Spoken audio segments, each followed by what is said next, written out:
안녕하세요. 훈민정음을 활용한 영어 발음 표기의 고재현입니다. 오늘은 dr처럼 영어의 첫 글자에 자음 두 개가 겹치는 단어들을 발음 연관지어서 살펴보도록 하겠습니다. 자, 영어 첫 소리의 자음. 자음이라는 것은 우리가 소리를 내는 과정에서 입 안이라든가 아니면은 소리 나오게 되는 목구멍 이런 데에 마찰이 있는가 없는가를 구분하는 기준이 되지요. 그 중에서 dr처럼 두 개의 자음이 겹쳐 있는 경우, 첫 소리에 올 때 상당히 어려운 소리로 우리가 인식하고 발음 자체도 어렵다고 볼 수 있습니다. 이 소리가 어떻게 나고 어떤 발음을 갖는지 일본어 방식부터 살펴본 다음에 우리의 표기는 어떻게 되어야 될지 이해해 보도록 하겠습니다. 자, 일조 강점기를 거치면서 일본어 방식의 영어 발음들이 우리말에 대세로 자리 잡게 되죠. 알파벳 같은 경우에는 저도 알파벳이라는 용어를 사용하고 있지만 영어 발음은 일치한다고 볼 수 없죠. 자, driver입니다. 왼쪽에서 오른쪽으로 글자를 써나가는 방식이 영어 알파벳의 특징이죠. 그렇지만 이렇게 글자를 써놓고 읽을 수가 없기 때문에, 왜냐하면은 모음, 이 I 같은 경우에 여기서는 I로 소리가 나지요. 그 다음에 E가 어로 소리가 나고 있는 것을 볼 수 있습니다. 이렇게 글자와 소리 사이가 너무도 멀기 때문에 그들은 이러한 발음 기호를 사용해서 글자와 소리를 일치시키려고 하고 있죠. 과거에는 이러한 발음 표기가 없었지만 18세기 무렵에 언어학자들이 이러한 발음 기호로 소리하고 일치시키려고 노력을 하죠. 그 과정에서 등장한 이러한 꺽쇠 표시된 발음 기호.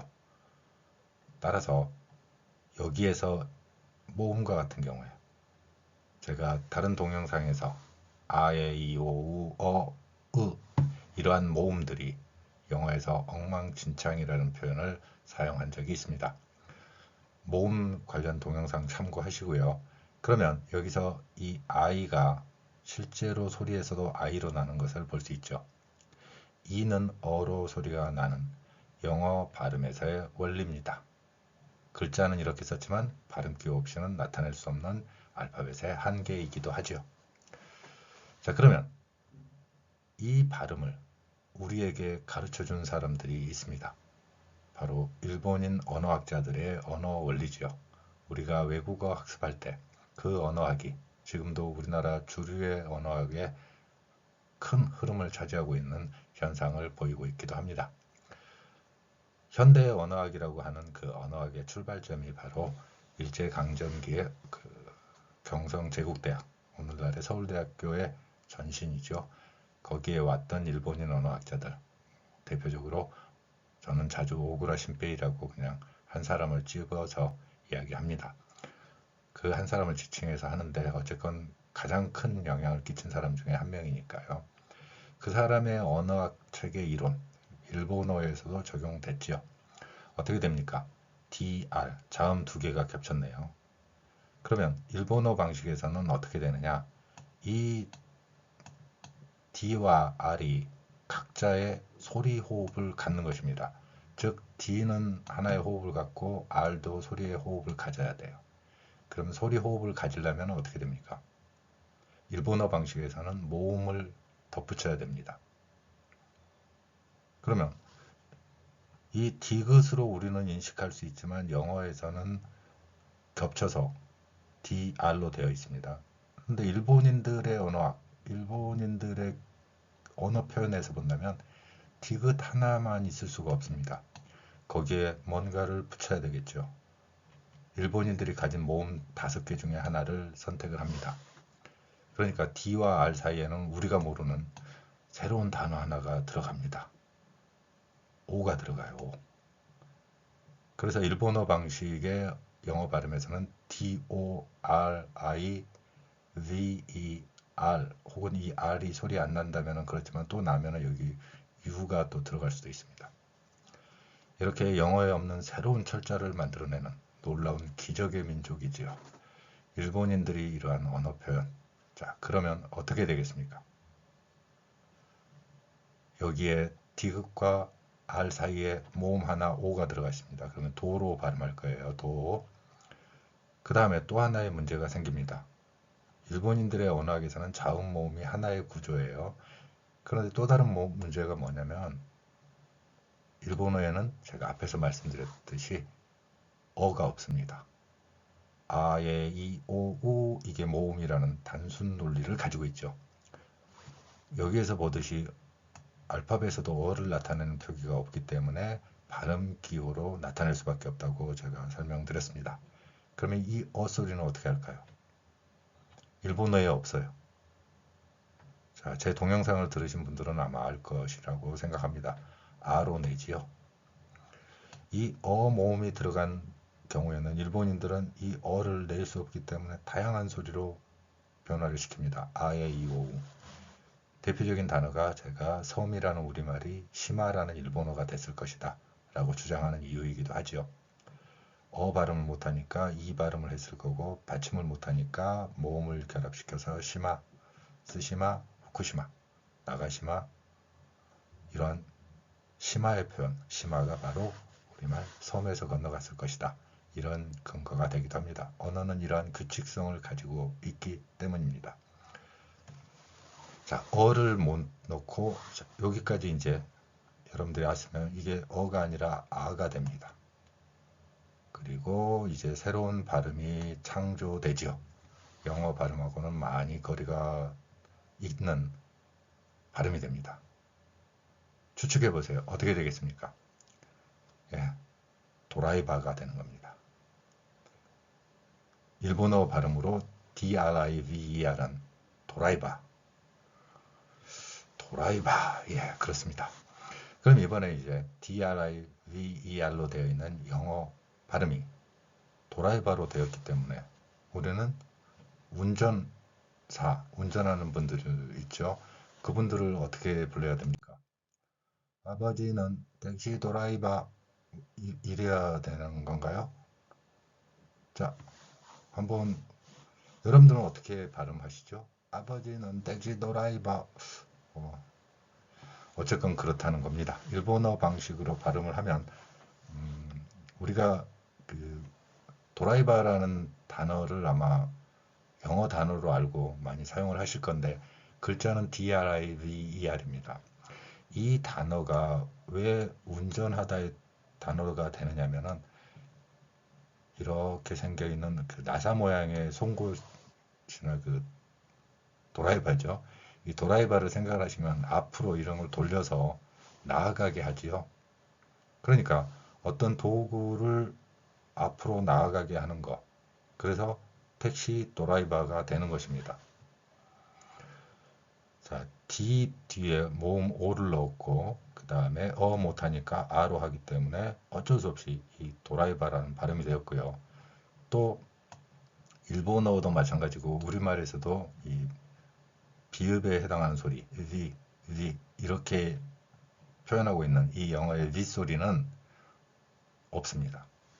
그래서 저는 이 영어의 리 소리에 해당하는 소리를 훈민정음 창제 당시에 비읍 아래에 작은 동그라미를 친 글자 훈민정음 창제 당시에는 그 소리를 비읍 순경음 혹은 순경음 비읍이라는 이름으로 부르는 글자이기도 합니다.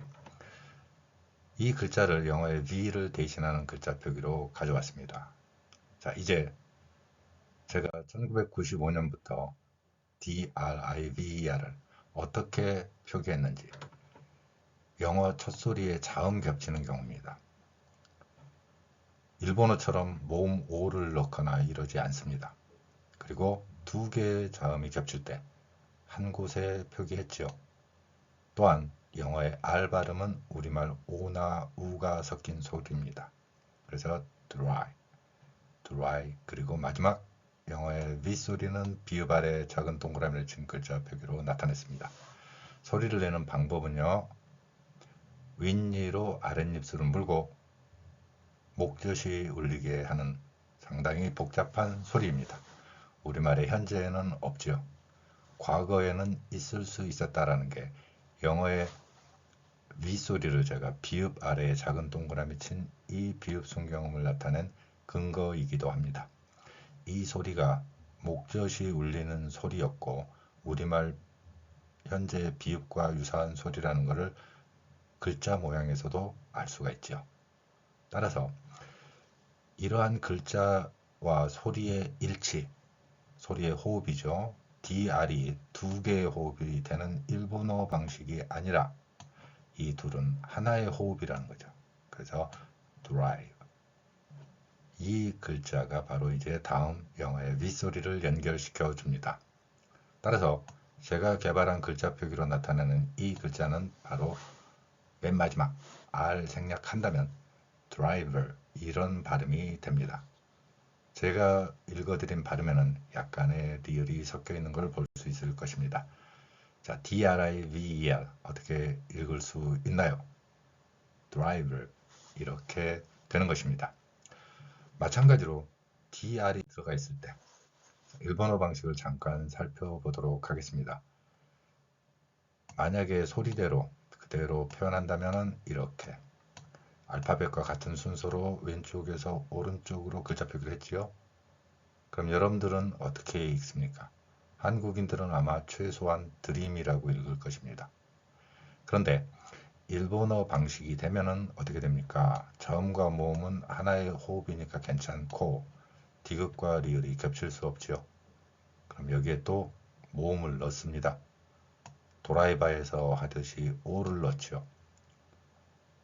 그럼 어떻게 됩니까? 도리 이렇게 되고 마지막 받침이 없기 때문에 여기도 다시 이 자음에 모음 하나를 추가합니다. 어떤 모음을 넣었나요? 우 넣었죠. 그래서 도리무 일본어의 영어 발음입니다. 이러한 일본어 발음 원리를 우리가 따라했고 그 글자가 나타난 대표적인 단어가 바로 도라이바에 있습니다. 일본인들의 이 발음을 보면서 여러분들은 어떻게 생각하십니까? 정말로 어처구니 없다고 생각할 것입니다. 그런데 이러한 어처구니 없는 발음을 언어 이론에서 우리는 받아들였고 그 발음으로 글자를 표기하고 소리내고 있는 것입니다. 오늘 살펴본 그 도라이바라는 그런 발음, 도구, 물건을 조이는 데 쓰이는 이 도라이바 발음이 결코 그냥 나온 것은 아닙니다. 일본인들이 주장하는 과학적이고 현대 언어학이라고 하는 표현에 담겨 있는 원리이기도 합니다. 이렇게 도리무라고 표현하는 게 과학적이고 현대적이라는 이런 어처구니 없는 상황을 우리의 많은 학자들이 일제강점기에 추종을 했고 그 원리를 언어 습관에 남겨놨죠. 자, 그러면 DREAM 저는 어떻게 표기할 것이냐고요. DR 하나의 위치에 표기합니다. O 넣지 않고요. 그리고 긴 소리지만 음파 분석의 원리 하나의 호흡이기 때문에 dream 이렇게 표현할 수 있는 것이죠. 이처럼 우리는 우리의 언어 습관에 일본인들이 주장하는 현대 언어학이고 과학적 언어 표기라는 그러한 허무맹랑한 논리에 따라서 글자를, 소리를, 음파나 이러한 호흡의 단위가 아니라 자음과 모음 결합이라는 일본어 방식의 언어 표현을 사용하고 있는 경우를 볼 수 있는 것입니다. 저는 이러한 글자 표기를 차츰차츰 하나씩 나타내면서 최종적으로는 어떻게 되었느냐 이 글자의 형태가 바로 훈민정음의 표기 원리로 닮아가더라는 것입니다. 표기해놓고 보니까 그래서 세종대왕은 아마 가장 위대한 언어 천재 중에 한 명이 아니었을까 해놓고 보니까 결국에는 세종대왕의 훈민정음 표기로 닮아가게 되는 것. 소리와 글자의 호흡에 일치를 이루는 과정에서 경험한 내용이었습니다. 감사합니다.